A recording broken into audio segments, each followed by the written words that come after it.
Bienvenidos a las Jornadas Culturales PUC, Patrimonio en Acción 2024. Yo soy la doctora Grace Alexandrino, arqueóloga, y tengo el gusto de acompañar en el conversatorio de la mesa número 2, Difusión del Patrimonio Cultural. El día de hoy tendremos a los expositores, a Marilu Ponte, Dirección de Asuntos Culturales, Javier Vera, Dina Cornejo y Mauricio Salazar, del Departamento Académico de Humanidades, del Laboratorio de Humanidades Digitales, y al doctor Jorge Solís en asesoría técnica del rectorado. Vamos a empezar entonces el día de hoy con Marilu. Déjame colocar tu diapositivas, por favor, un segundo. Y bienvenida, Marilu. Aquí estamos. Muy bien. Muy buenos días a todos y todas los que nos están viendo en este momento en la transmisión que estamos realizando de las Jornadas Culturales Patrimonio en Acción. A mí me toca conversarles sobre la gestión del patrimonio cultural en la universidad, sus alcances y sus desafíos. Muy bien. El patrimonio cultural, material y inmaterial que promueve y estudia la universidad es amplio y diverso. A través de las colecciones, investigaciones, creaciones y prácticas artísticas a cargo de nuestra universidad, se puede hacer un recorrido completo por la historia del país y de su diversidad cultural. Tanto el patrimonio material como inmaterial que difunde nuestra universidad corresponde a una variedad de categorías con distintas problemáticas que requieren un abordaje especializado. Nuestra universidad cumple un rol fundamental en la sociedad para gestionar y poner en valor este patrimonio, y para ello se apoya tanto del modelo educativo como de las políticas culturales vigentes.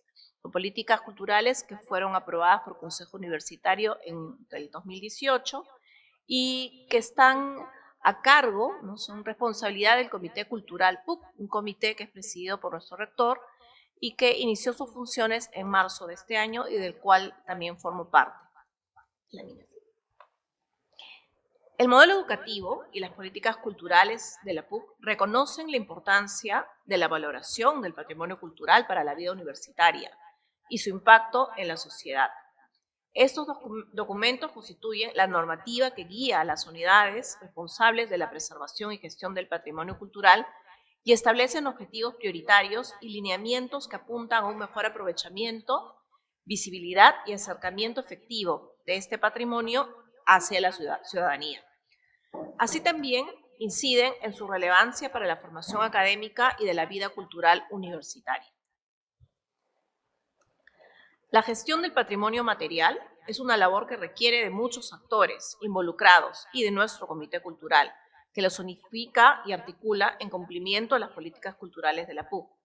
Este comité, que como les mencionaba, inició sus labores en este año, está integrado también por representantes de los vicerrectorados, de académico y de investigación, de las unidades académicas, hay un decano y un jefe de departamento, centros culturales, del estudiantado, tenemos un representante estudiantil y de especialistas del sector. Entre las colecciones que la universidad posee, custodia, encontramos varias de carácter arqueológico, histórico, artístico y documental, como son las esculturas del campus, archivos que datan del Bicentenario de la República, archivos fotográficos, audiovisuales y documentales, que provienen del siglo XIX al siglo XXI. Otras colecciones de bienes culturales muebles destacadas, que forman parte del patrimonio cultural de nuestra universidad, son la colección del vestuario del Teatro de la Universidad Católica, del TUC, hoy Facultad de Artes Escénicas, el archivo documental del CEMDUC, nuestro Centro de Músicas y Danzas, fundado por Chelena Vázquez, las colecciones del Museo de Arqueología Josefina Ramos de Cox, el Museo de Artes y Tradiciones Populares Lucho Repeto Málaga y el Museo de Geología George Peterson, que está a cargo de la Facultad de Ciencias e Ingeniería. Las políticas culturales de la universidad también consideran la necesidad de implementar acciones de regulación, mejora, recuperación y desarrollo de la infraestructura cultural. Tenemos una infraestructura cultural diversa, no solamente en el campus, sino también en otros espacios, en Plaza Francia, el Centro Cultural de la Universidad Católica, en el sur, ¿no? En Santa María. En ese sentido, la universidad ejecuta proyectos de conservación y puesta en valor del patrimonio inmueble arqueológico, arquitectónico e histórico. En este momento, el local del Instituto Ribagüero se encuentra en proceso de restauración, ¿no?, para su pronta operatividad nueva. Del mismo modo, difunde, promueve e investiga las expresiones culturales que constituyen parte de nuestra identidad cultural colectiva.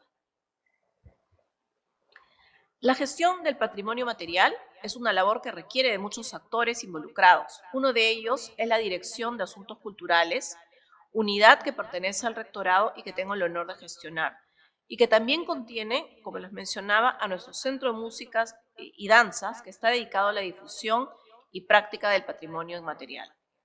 Nos acompaña aquí entre los presentes su coordinador John Castro.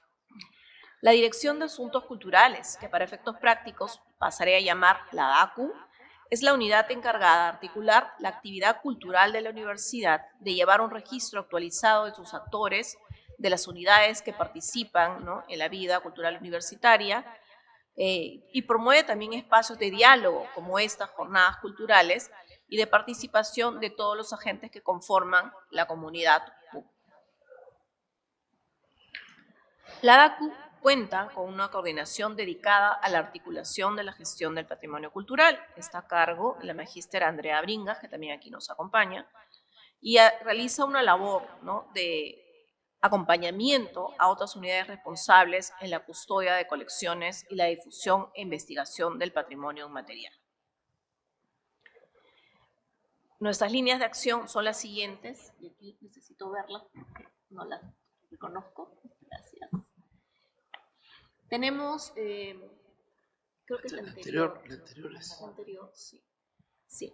La formulación de lineamientos de gestión de colecciones y la asesoría técnica para la gestión de colecciones. Nosotros brindamos este acompañamiento a las distintas unidades que gestionan colecciones, ¿no?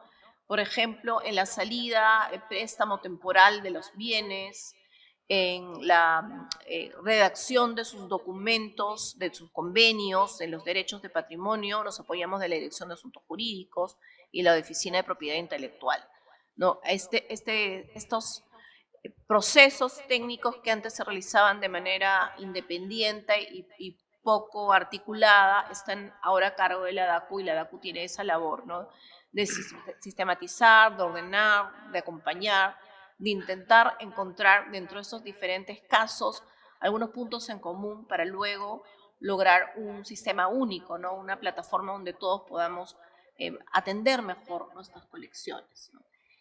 También ofrecemos o apoyamos el fomento de la investigación para la gestión de colecciones, acompañamos cursos, damos facilidades a tesistas, también trabajamos con los docentes. Por ejemplo, en el estudio, la investigación del Huaca 20, cuyo material arqueológico, si bien está a cargo de la Dirección de Infraestructura, en este momento es nuestra unidad la que está desarrollando y terminando su inventario, ¿no?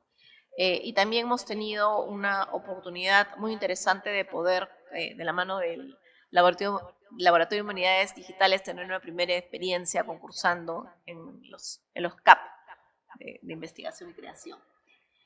Y finalmente, otra de nuestras líneas de acción es la difusión de la gestión de colecciones, ¿no? Nosotros desarrollamos diferentes acciones. Una de ellas es la publicación de la serie Tesoros Culturales, el desarrollo de artículos propios y de acompañamiento de otros en otras unidades en la plataforma Google Art and Culture.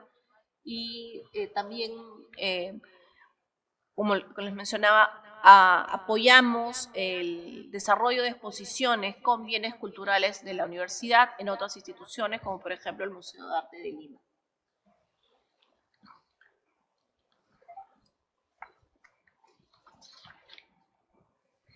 Las políticas culturales de la universidad priorizan la creación y la optimización de herramientas de difusión y promoción de actividades culturales vinculadas al patrimonio que gestiona la universidad dentro y fuera del campus.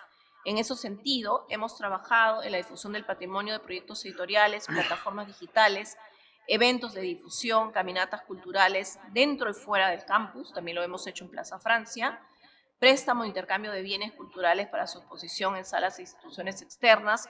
Hemos desarrollado programas públicos para el Centro Cultural de la Universidad Católica en el marco del Festival Eyelson. Todas esas acciones buscan acercar y vincular a la comunidad universitaria y a la ciudadanía con el patrimonio. Como les mencionaba, un ejemplo de ese trabajo de accesibilidad cultural a través de lo digital es la plataforma Google Art and Culture. La universidad cuenta con un perfil abierto al interesado, con información amplia sobre 15 proyectos de exposición virtual de bienes culturales. Los invitamos a revisar estos contenidos y conocer las colecciones de la PUC, el archivo documental, las huacas del campus, entre otras. Las políticas culturales de la PUC han contribuido a generar un primer diagnóstico, mapeo y evaluación de la labor cultural de las unidades. Se han identificado trabajos en proceso y temas urgentes que son transversales a la gestión cultural de la universidad. Los desafíos de gestión de colecciones que la DACU identifica en este momento a nivel de toda la universidad, no solamente acciones propias nuestras, son lograr que la comunidad universitaria cuente con los lineamientos de gestión de colecciones que faciliten sus procesos en un sistema único e integrado y organizado. Actualmente, cada unidad registra sus bienes, los gestiona, los comparte o los intercambia de unidad a unidad sin que haya un sistema de registro que pueda conocer de qué contenido es, qué movimiento se hace, qué necesidades técnicas de preservación tiene el bien determinado. En nuestro desafío como dirección y como brazo del Comité Cultural es poder llegar a concretar un sistema, una plataforma en el cual todos podamos estar integrados y poder conocer nuestras diferentes acciones como unidades responsables de colecciones. Fortalecer la asistencia técnica para la gestión de colecciones con la participación de docentes y estudiantes. Tenemos muchas colecciones, muchas de ellas requieren conocimientos técnicos específicos para poder conservarlos y para ello nos estamos apoyando de los grupos de investigación. Hay grupos de investigación que están especializados en la conservación del patrimonio arquitectónico, otros especializados en la conservación de los bienes culturales específicos a través de materialidades como la madera o como la piedra o el fierro. Nuestro afán es poder acompañar, por ejemplo, la Dirección de Infraestructura, que es la que tiene a su cargo la colección de esculturas del campus, ¿no? A que pueda brindarle una conservación preventiva, especializada, planificada, que pueda estar organizada y que pueda también optimizar sus recursos, ¿no? Y también conectarlas, ¿no? Porque a veces hay unidades que no conocen a los especialistas y pueden acudir a nuestra dirección para poder hacer ese match, ese vínculo que se requiere para poder hacer un trabajo mucho más integrado. Implementar como práctica educativa la investigación de la gestión de colecciones en la formación universitaria. Y que esa es una labor que se requiere desarrollar de la mano con los docentes, y es bueno que nos acompañen en esta mesa varios docentes, ¿no? Nosotros tenemos como universidad una responsabilidad frente a un patrimonio cultural que por lo general lo conocemos solamente aquellos que lo cuidamos, lo gestionamos o estamos, ¿no? al tanto de su difusión, pero todavía no se ha logrado esa conexión con el estudiantado porque por lo general se desarrolla a través de actividades extracurriculares, ¿no? Acciones que desarrollamos en los jueves culturales. Esas acciones no son suficientes, es necesario poder trabajar con los docentes para que sea dentro de su plan de estudio que se pueda dar el acercamiento a nuestros bienes patrimoniales. Finalmente, vincular el patrimonio cultural con las comunidades internas y externas de la universidad desde la difusión de las colecciones que la PUC resguarda es el último desafío que reconocemos desde la Dirección de Asuntos Culturales y con el respaldo del Comité Cultural. Nosotros necesitamos que estas colecciones, estos bienes no solamente se queden dentro de nuestra comunidad universitaria, sino que estén al servicio de la ciudadanía, ¿no?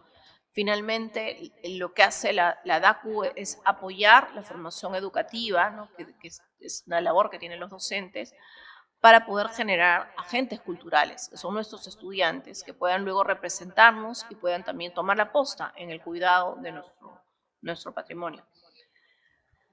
Finalmente, las políticas culturales de la PUC nos convocan como comunidad universitaria a perseverar en la transmisión de la herencia cultural y artística de la humanidad, a incluir nuestro patrimonio entre la formación de los estudiantes, pues ello contribuye a desarrollar el pensamiento crítico, a construir ciudadanía, a fomentar la creatividad y promover valores como el reconocimiento de la diversidad. Con esto termino mi exposición y agradezco su atención. Muchas gracias Marilu por esta excelente ponencia, y nos has informado muchísimo de muchísimas cosas que están haciendo desde la dirección, que estoy segura que la gran mayoría no están enterados y enteradas. Permíteme entonces ahora darle pase al doctor Jorge Solís. Magíster. Perdón, Magíster Jorge Solís. Vamos a la... Vamos, aquí está. Aquí está. No se preocupe. Sí, claro que sí.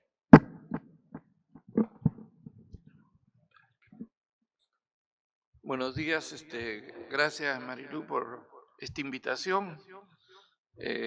Yo soy ingeniero civil, pero por razones del destino ando metido en muchas cosas, y una de ellas es el repositorio institucional, que es un medio digital que permite justamente la difusión del acervo cultural de la Universidad Católica.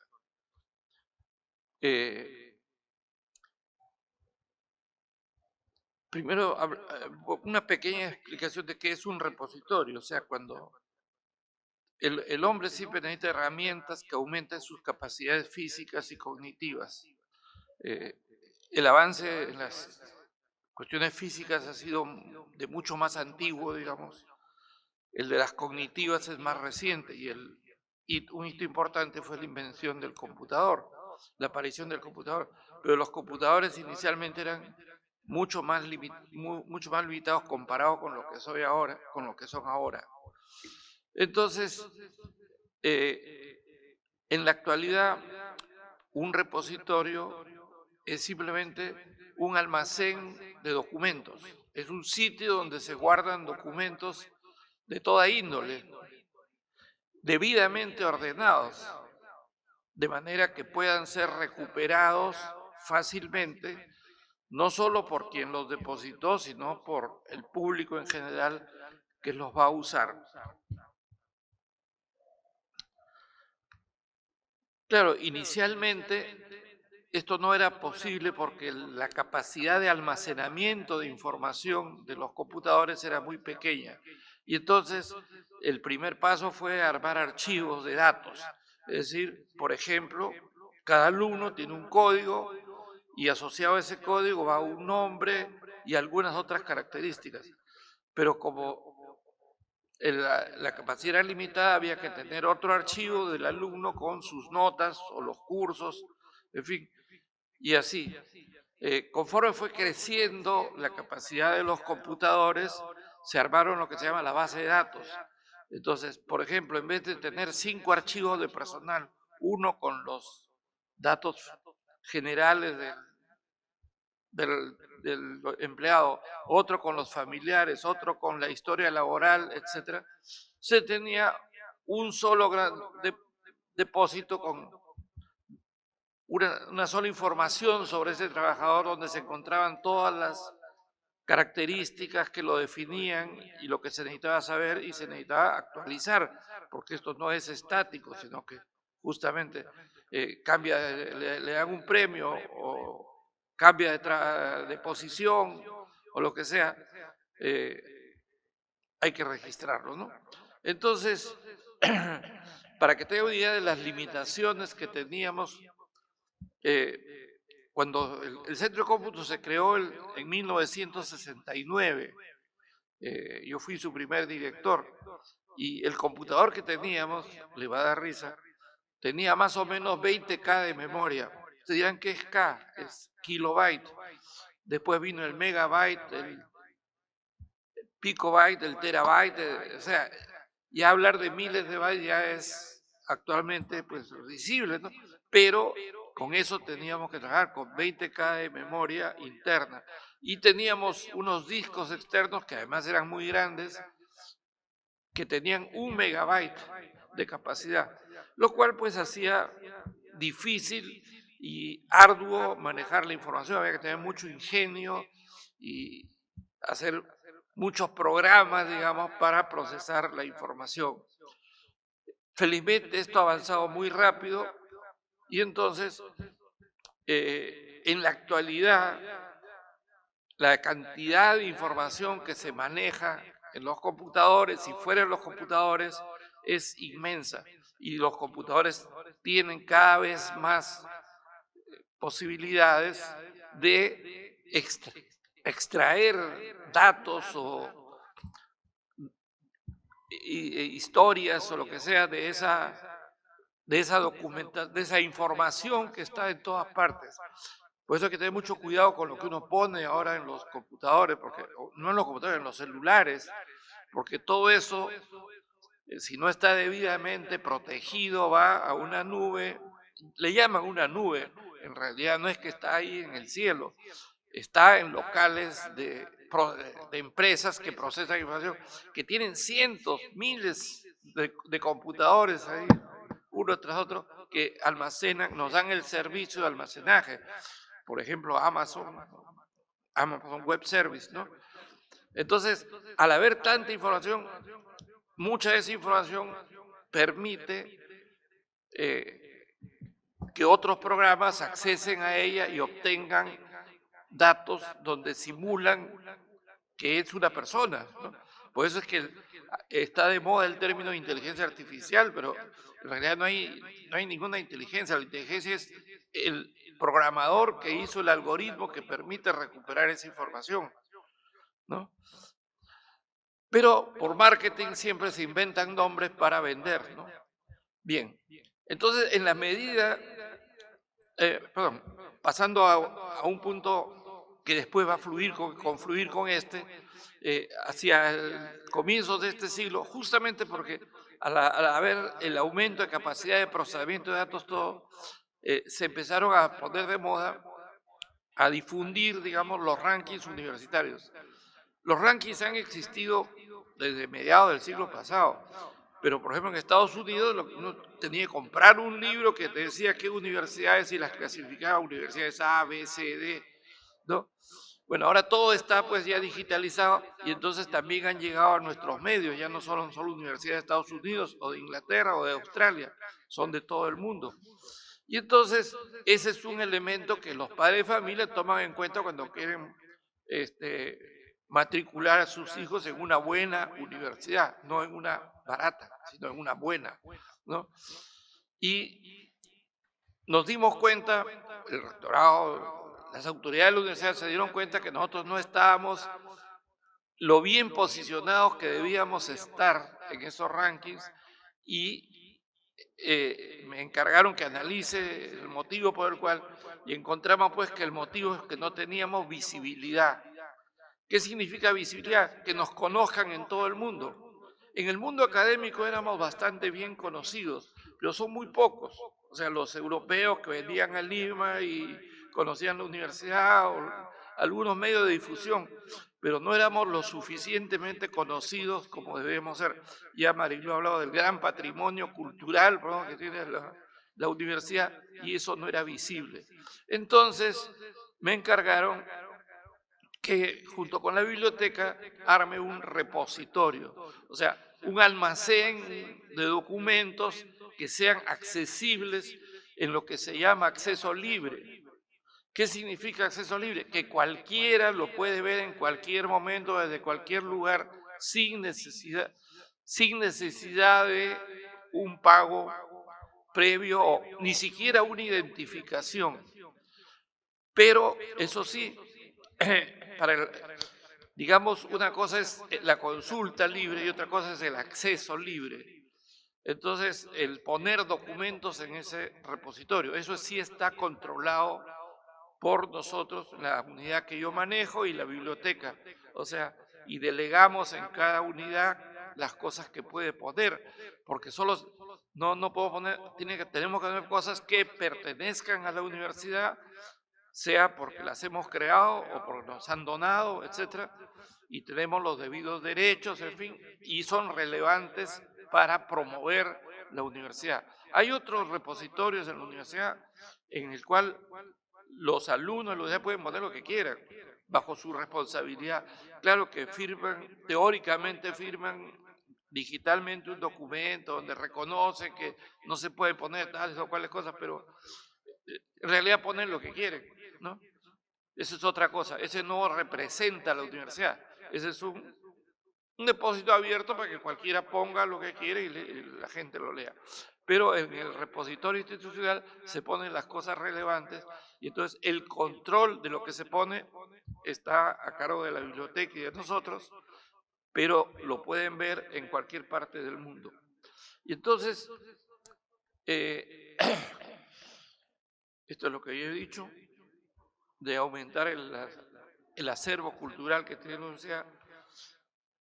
Y entonces cuando me encargaron esto, lo primero que hicimos, mi equipo, o sea, yo con la gente que trabaja conmigo, tengo un humanista que lamentablemente hoy día le toca clases y no puede estar acá con nosotros. Empezamos a ver qué es lo interesante, lo importante, cuál era el acervo cultural que tenía la universidad y encontramos que, y no se ofendan los demás, la principal fuente de acervo cultural estaba en el Instituto Río Agüero. Justamente su director, Jorge Locio, nos ha acompañado ahora en la inauguración de este evento.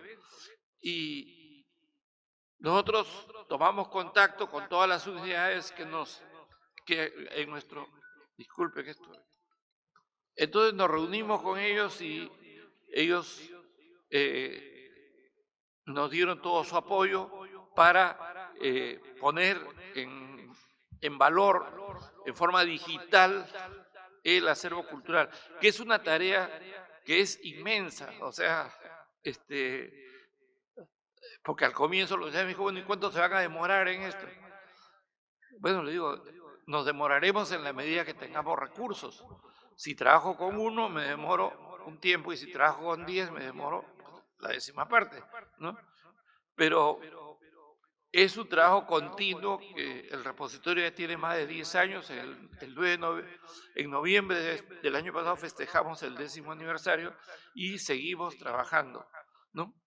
Y de esta manera hemos logrado poner en digital una serie de documentos que de otra manera, documentos y fotos, desgraciadamente las partes físicas no las podemos poner en el repositorio por razones obvias. Todavía no hay computadores con tercera dimensión como para ponerlos en forma física, pero sí las fichas, por lo menos.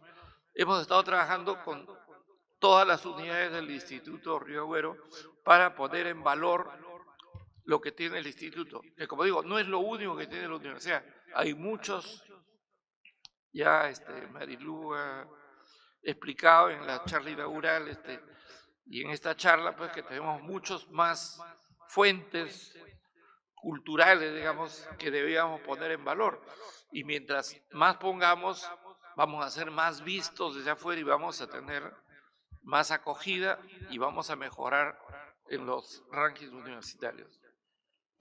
Entonces, cuando uno tiene un documento como una hoja A4 y quiere reproducirla, pues es muy fácil sacarse una fotocopia en cualquier sitio. Pero cuando tienes documentos muy antiguos, de distintos tamaños, que están en cualquier estado, que hay que tocarlo ya, que hasta moverlo ya es un riesgo de deterioro. Entonces decidimos instalar, fue una idea de un colaborador nuestro, lamentablemente ya fallecido, que nos recomendó usar un sistema de digitalización fotográfica que él había diseñado, que es muy simple. En una mesa, pues, se pone una mesa y sobre la mesa se pone, bueno, un fondo blanco, por supuesto, para que no haya efecto de luz. Se ponen el documento que quieres digitalizar y hay unos tachos de luz, ¿no?, que iluminan eso adecuadamente, todo eso. y una máquina fotográfica que está arriba y que se accesa a distancia, de manera que se toma la foto va a una computadora y en la computadora se mejora, digamos, la imagen mediante los programas que existen, ¿no? Esto es lo que instalamos en el IRA y que ha permitido recuperar y poner en valor muchas cosas, muchos documentos que, como digo, anteriormente la única manera de verlos era ir al instituto, ¿no? Y verlos ahí. Incluso venía gente del extranjero, mientras que ahora lo puede ver, en cierta manera, en el repositorio. Como les contaba, este equipo consta de una mesa sobre la que se coloca el material a digitalizar, una cámara fotográfica de alta resolución, no puede ser cualquier maquinita, por supuesto, que opera a distancia, por eso es que está arriba, no, la mesa está acá, y claro, la persona no alcanza a la máquina, pero la acciona a distancia. Hay una iluminación para que la foto salga nítida y se pueda trabajar, un computador asociado a la máquina fotográfica y los programas de cómputo como Photoshop y otros más que ustedes tal vez conozcan. Yo no soy el experto, tengo un equipo en esto, una persona que conoce mucho de esto. Bueno, y con eso se retoca algunas cosas que puedan haber salido mal en la foto y ya queda el documento digital. Y lo tenemos en dos resoluciones. Una resolución,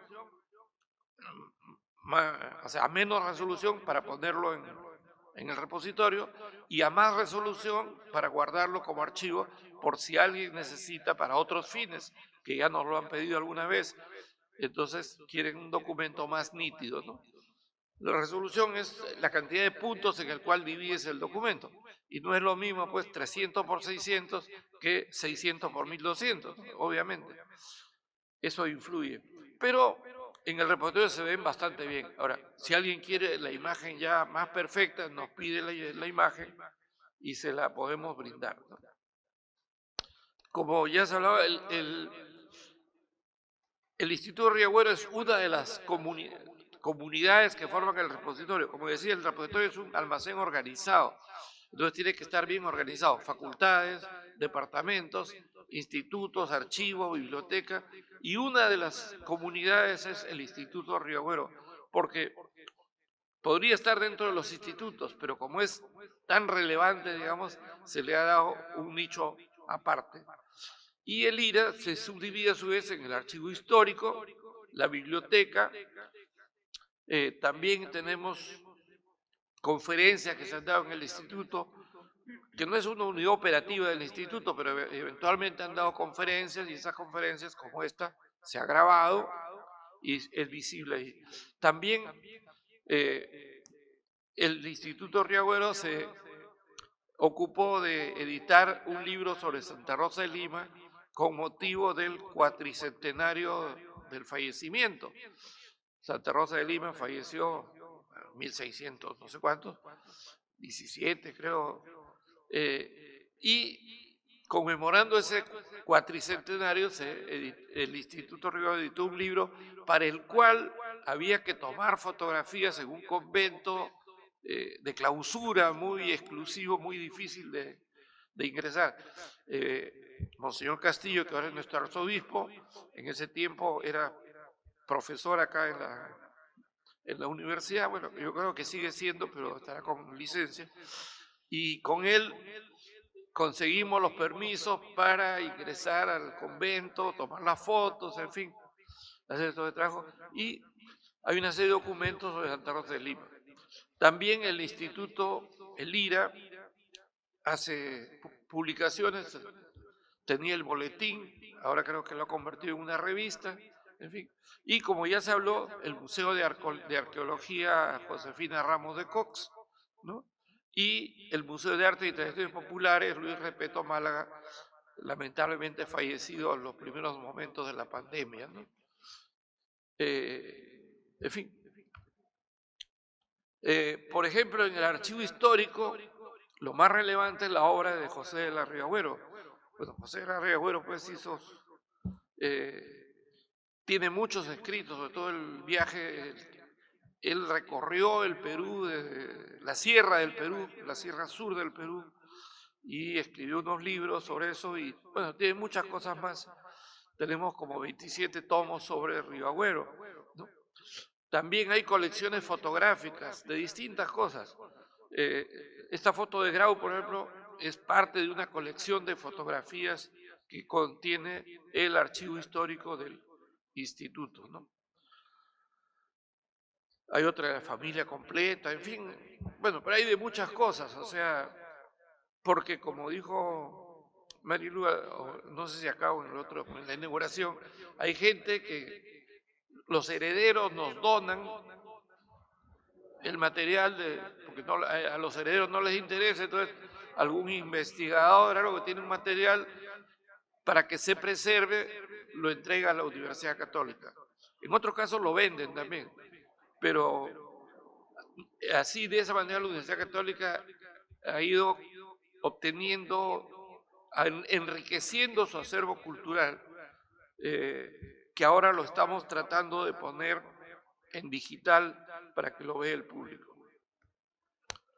En la biblioteca tenemos una colección de periódicos antiguos. Imagínense un periódico editado en el año de la independencia, en 1821. Todo eso está en físico y se ha convertido a digital. Se está convirtiendo porque la colección es como de ciento y tantos periódicos, o sea, no ejemplares, sino periódicos. Algunos periódicos han tenido 2, 3, 4 números y otros han tenido muchos más, ¿no?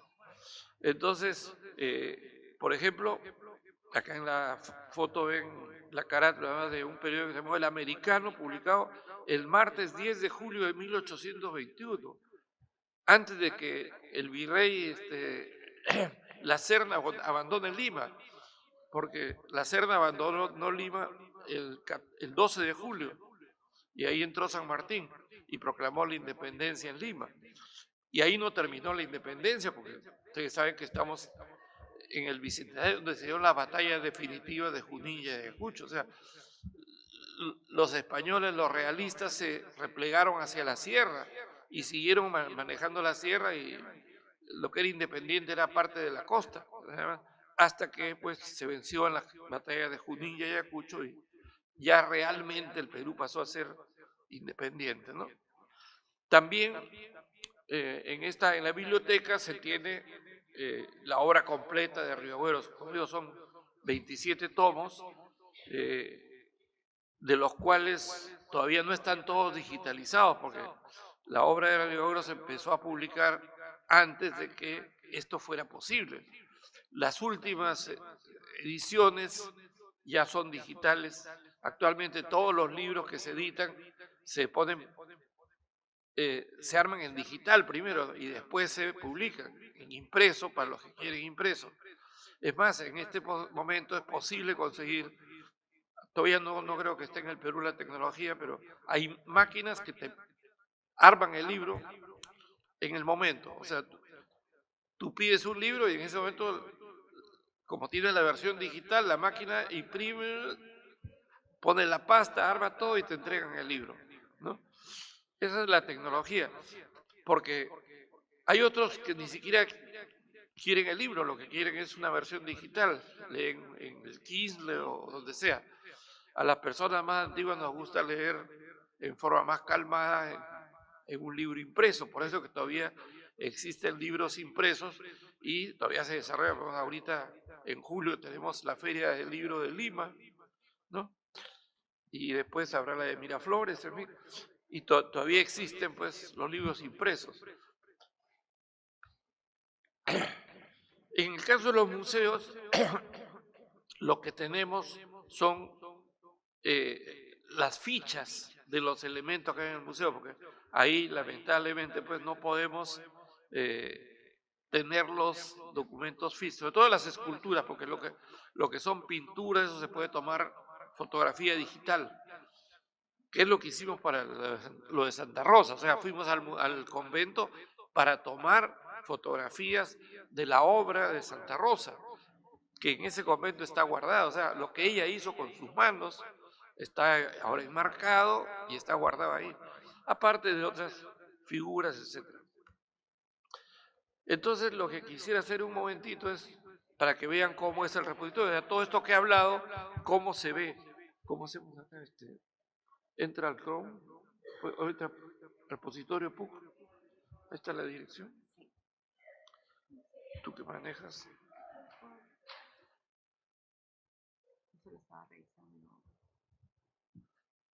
Repositorio PUC. Ya. Acá les estoy mostrando, por ejemplo, cómo es el repositorio.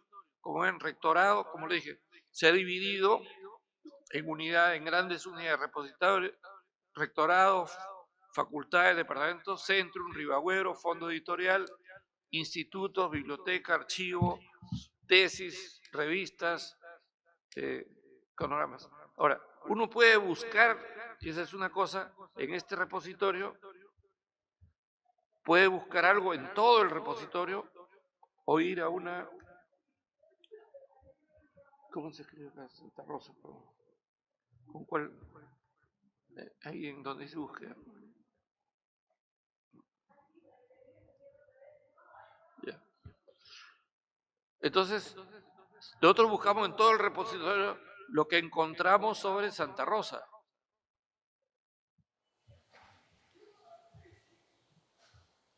¿Cómo se trabaja con este?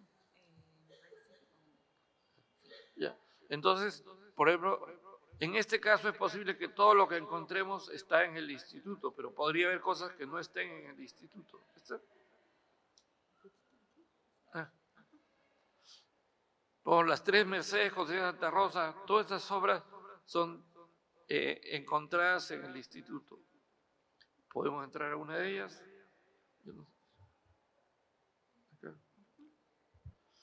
Entonces ahí ve la obra en detalle, después tenemos otras en detalle, en fin. Y en este caso, esto sí está en Ribagüero, ¿no? Ustedes pueden ver acá, repositorio, la ruta, digamos, por la cual se llega, ¿no? Instituto, Ribagüero, Centenario, Alfredo de Santa Rosa, creaciones de Santa Rosa de Lima. Regresamos al repositorio y, por ejemplo, podemos buscar, disculpen la pequeñez, acá, para poner Solís.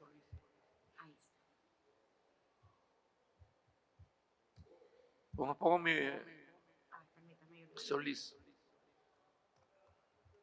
¿Qué cosa hay sobre Solís en el repositorio? En todo el repositorio. Entonces, acá encontramos construcción del estudio fitoquímico de la vida.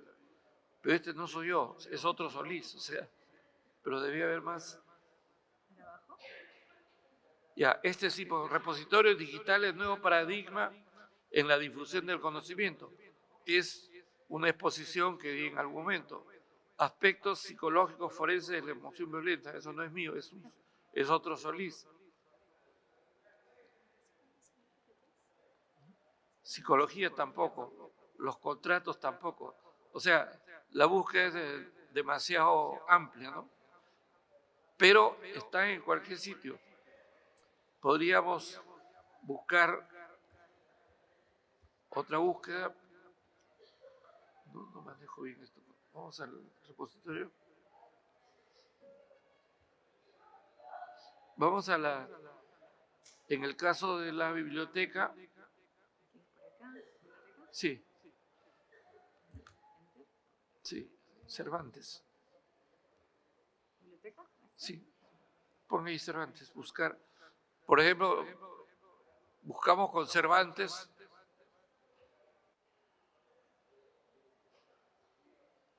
Y encontramos algún artículo, pero acá fíjense lo que tenemos acá.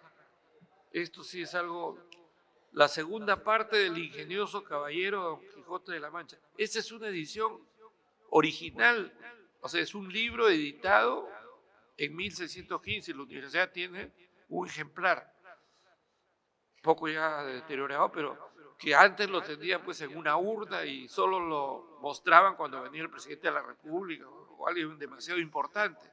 Ahora cualquiera lo puede ver. ¿Se lee intro? y en el URL. Ahí tenemos el libro y podemos leer el libro completo. Arriba está el URL. Sí, ahí. No, pero acá, segunda parte. De repente va a demorar porque...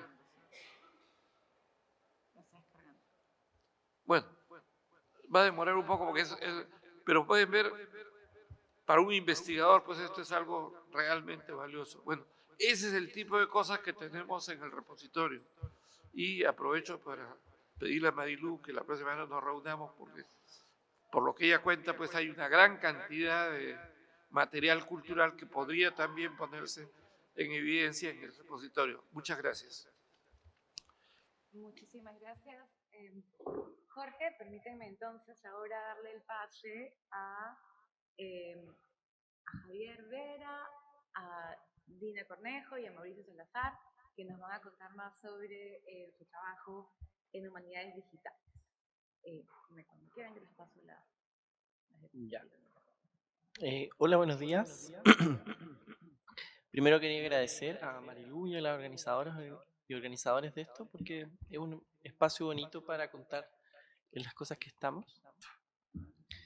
Y a nosotros nos toca hablar de intersecciones entre inteligencia artificial y arqueología.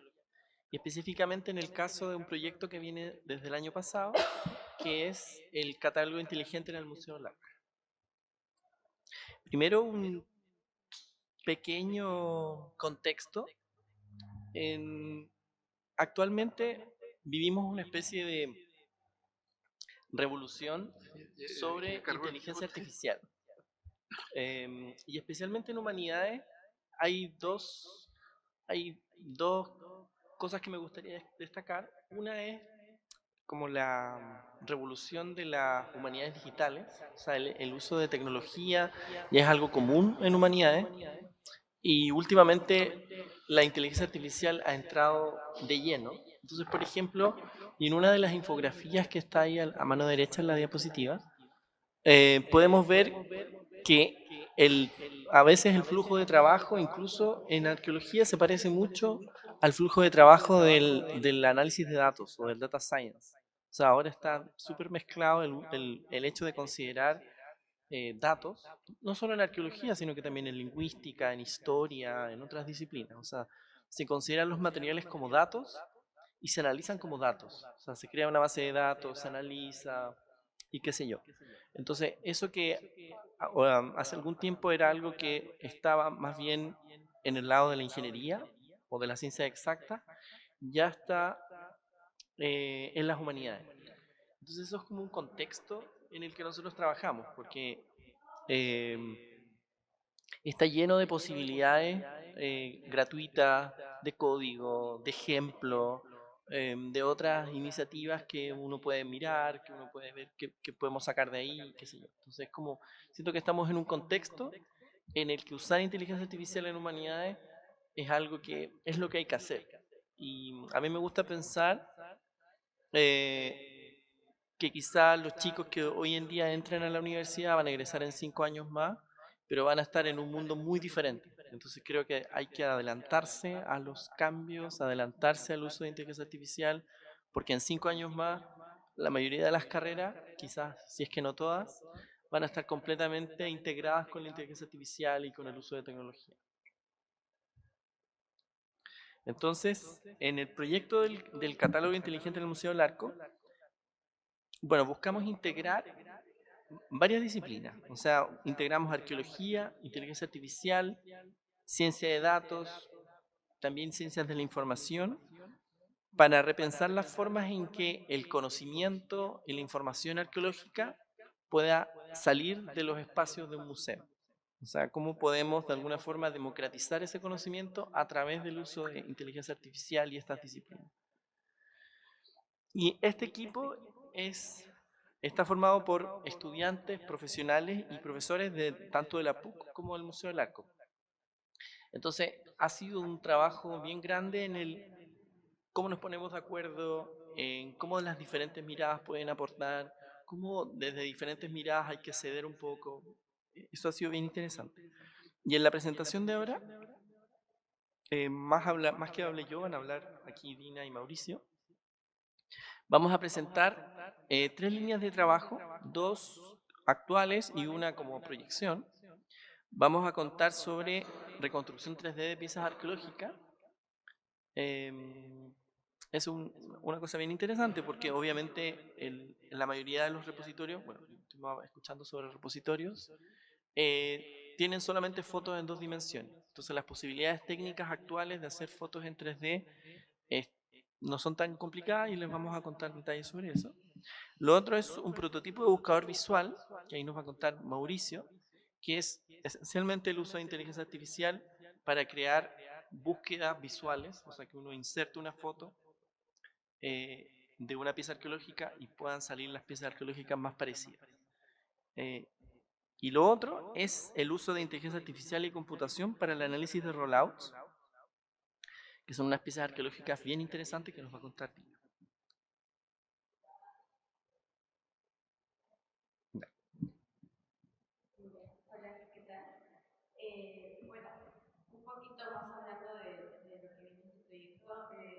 Yo soy arqueóloga, entonces a mí lo que mucho me ha tocado es conversar con las demás personas que habían dentro del proyecto, en este caso, en especial 2 ingenieros, uno Mauricio, que es ingeniero electrónico, y el otro es Carlos, que es ingeniero mecatrónico.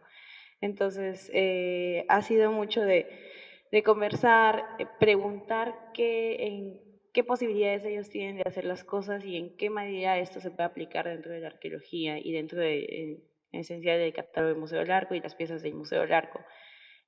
Ha sido mucho ese mi trabajo, ha sido mucho entenderlos, saber hasta qué punto se puede llegar con la ingeniería dentro de la arqueología, porque también no todo es muy aplicable, que digamos, ¿por qué? Porque, ay, se quedó ahí, 2 más, ahí, porque para hacer inteligencia artificial se necesitan datos, y a veces estos datos dentro de la arqueología son muy exactos, muy específicos, muy técnicos. Entonces ha tocado mucho abrir estos datos a que no sean tan específicos, tan técnicos, sino un poco menos de lo que nosotros como arqueólogos buscamos, sino para poder abrir, ¿no? Y democratizar esta información, hacerla más accesible, más entendible, porque en general también si queremos después aplicar un modelo de inteligencia artificial y este modelo no entiende especificidades o técnicas o tecnicidades que son muy de nicho, por así decirlo. Entonces ha tocado mucho anotar cosas nuevas, encontrar campos o especificaciones que no tengan que ver necesariamente con las piezas arqueológicas, sino que sean un poco más generales para poder así aplicar el modelo. Eh, ajá. Y bueno, de todo lo que hemos estado haciendo, uno de estos es el poder hacer una reconstrucción 3D de piezas arqueológicas. Específicamente este es un prototipo para poder capturar las piezas tanto en puntos de profundidad, por así decirlo, como imágenes.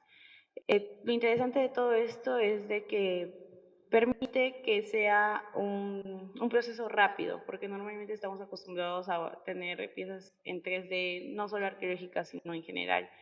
3D en mucho tiempo, demora aproximadamente 4 o 6 horas dependiendo de la cantidad de detalles que tenga, ¿no? Lo que queramos reconstruir. Entonces, lo que hemos podido hacer con este prototipo es poder tener tomas de las piezas tanto en profundidad como en imágenes en aproximadamente 2 o 3 minutos, y el procesamiento también nos demora unos 2 o 3 minutos. Entonces estamos hablando de 6 minutos más o menos por pieza, que puede tener un tamaño máximo de 20, 30 centímetros de alto y unos tal vez 20 centímetros de ancho, lo cual es bastante, porque de nuevo repito, esto normalmente toma manualmente, por así decirlo, unos 3, 4 horas, tal vez incluso más si la pieza tiene mucho detalle.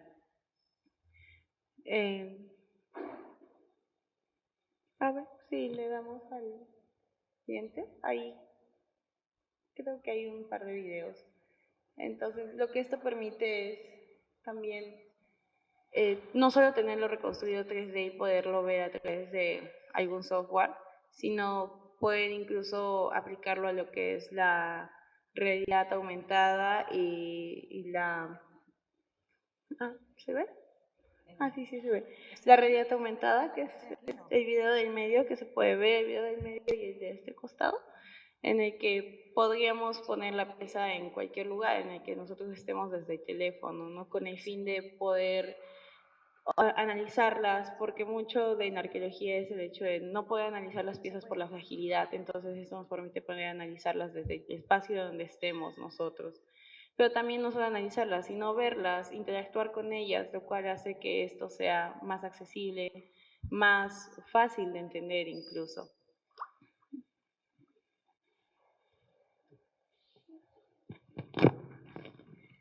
Bueno, el otro elemento que hemos estado trabajando ha sido el buscador visual de las imágenes. Para eso, un primer paso fue un asistente de catalogación a través de IA, que se desarrolló a partir de la base de datos, que el Museo Larco tenía 42.000 piezas arqueológicas registradas en su base de datos, con fotos y descripciones.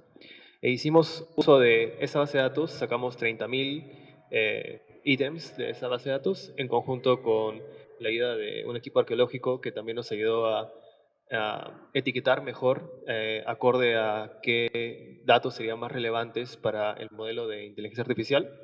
Y finalmente hemos logrado hacer un asistente que permite catalogar, de forma rudimentaria, la cultura y la cronología de una pieza a partir de tan solo su imagen. Actualmente es capaz de predecir con un 89% de precisión estas características. Y esto ayudaría no solo para la agilización principalmente para el ahorro del tiempo de la catalogación de estas piezas, y podría ser utilizado como punto de partida para luego que un arqueólogo profesional pueda revisar estas catalogaciones y corrija acorde a lo que ya su criterio profesional lo vea correcto. Siguiente. Por otro lado, hemos usado estas características que aprendió el modelo catalogador de piezas arqueológicas para luego, asimismo, también con este mismo modelo, con la misma base de datos y etiquetas que aprendió inicialmente, también realizar un buscador visual, el cual le puedes ingresar una imagen y te dará de la base de datos aquellas imágenes que se parezcan más con un porcentaje de similitud.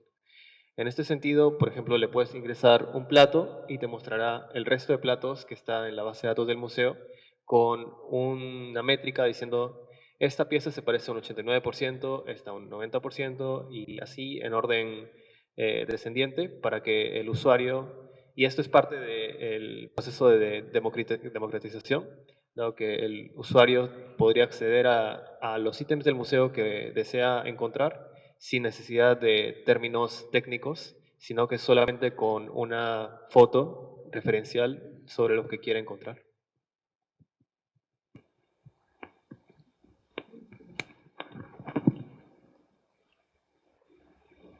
Y bueno, eso es lo que hemos estado haciendo, estas dos líneas que se han mencionado exactamente dentro de esta primera fase que nosotros le llamamos del proyecto. En una segunda esperamos poder implementar otros tipos de modelos de inteligencia artificial, sobre todo en aquellos que son imágenes, ¿no? Hay mucho dentro del Museo del Arco, lo bueno es que tiene mucho de moche, y mucho moche tiene mucha iconografía, muchos personajes repetidos.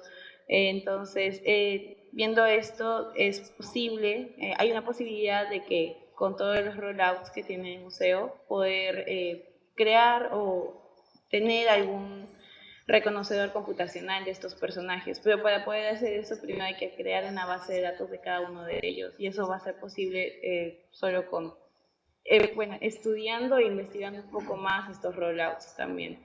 Pero lo inicial es crear una base de datos de esto y luego poder crear este reconocedor de personajes, lo cual sería bastante interesante, creo, porque podría abrir posibilidades y también muchas preguntas que tal vez están planteadas desde un solo punto de vista, ¿no? Sino lo que hace la inteligencia artificial es una asistencia dentro de la arqueología y en general dentro de todas las humanidades. No es algo de que nos va a dejar sin trabajo o va a quitarnos y vamos a ser reemplazados. Yo lo veo más como un hecho de poder ser asistidos por algo que pueda llegar a conclusiones un poco más rápido que nosotros, pero dentro de todo sigue siendo una asistencia, no es algo totalmente verídico, por así decirlo. Muchísimas gracias.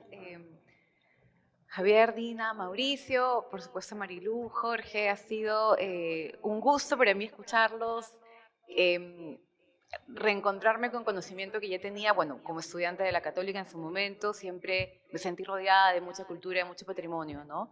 Definitivamente esa fue una de las motivaciones para mí para poder también ser parte de esta casa de estudios en su momento, y he podido observar que tienen una línea evidentemente por la mesa, ¿no? Es una difusión del patrimonio, pero claramente se viene intentando esta difusión del patrimonio desde hace muchísimos años, y yo creo que tenemos el problema que tiene el Estado peruano, ¿no?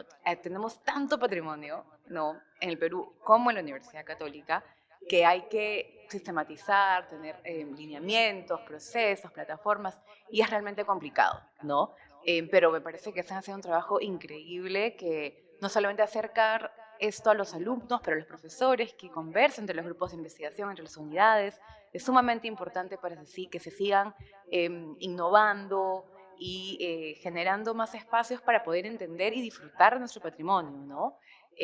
Además de acercarlo, por supuesto, a comunidades internacionales, investigadores, padres de familia interesados en nuestra casa de estudios.